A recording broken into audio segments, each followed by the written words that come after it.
केंद्रीय वित्त मंत्री निर्मला सीतारमण ने संसद में वित्त वर्ष 2026-27 का केंद्रीय बजट पेश कर दिया है। इस बजट को केंद्र सरकार ने विकसित भारत 2047 के लक्ष्य की दिशा में एक महत्वपूर्ण कदम बताया है। मध्य प्रदेश के मुख्यमंत्री डॉक्टर मोहन यादव ने भी इसे राज्य के विकास के लिए प्रभावी और दूरदर्शी बजट करार दिया है। लेकिन बजट दस्तावेजों का गहराई से विश्लेषण करने पर यह सवाल उभरकर सामने आता है कि क्या केंद्र सरकार ने मध्य प्रदेश की प्रमुख और लंबे समय से लंबित मांगों पर कोई ठोस फैसला लिया है या फिर नहीं।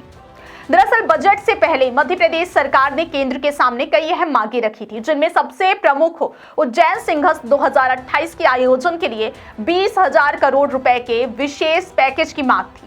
सिंहस्थ न केवल धार्मिक दृष्टि से बल्कि आर्थिक, पर्यटन और आधारभूत संरचना के लिहाज से भी राज्य के लिए अत्यंत महत्वपूर्ण आयोजन है। लेकिन बजट भाषण और दस्तावेजों में सिंहस्थ के लिए किसी विशेष पैकेज का स्पष्ट उल्लेख नहीं किया गया है। यही वजह है कि इसे लेकर अब राजनीतिक और प्रशासनिक स्तर पर सवाल उठने लगे हैं। क्या यह मांग पूरी तरह से नजरअंदाज कर दी गई है?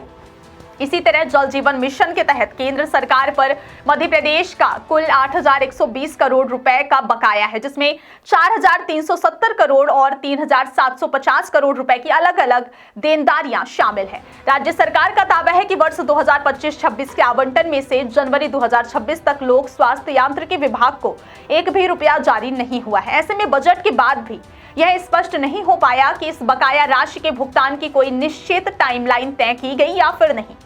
बजट में जल जीवन मिशन का उल्लेख तो किया गया है, लेकिन भुगतान को लेकर कोई ठोस रोड मैप सामने नहीं आया, जिससे राज्य सरकार की चिंता बनी हुई है।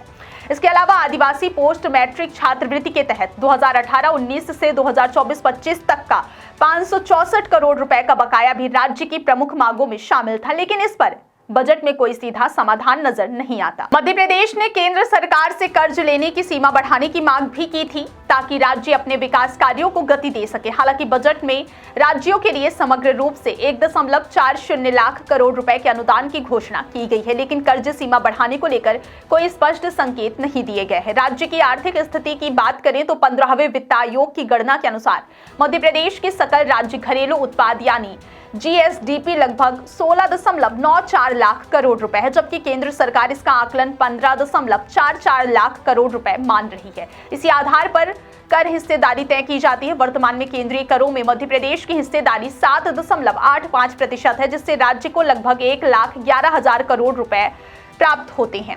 राज्य सरकार ने 16वें वित्त आयोग में इस हिस्सेदारी को कम से कम 10% बढ़ाने की मांग रखी थी, लेकिन बजट में इस पर भी कोई सीधा फैसला दिखाई नहीं देता। हालांकि बजट में कुछ ऐसी घोषणाएं जरूर की गई हैं जिनसे मध्य प्रदेश को अप्रत्यक्ष रूप से लाभ मिलने की उम्मीद जताई जा रही है।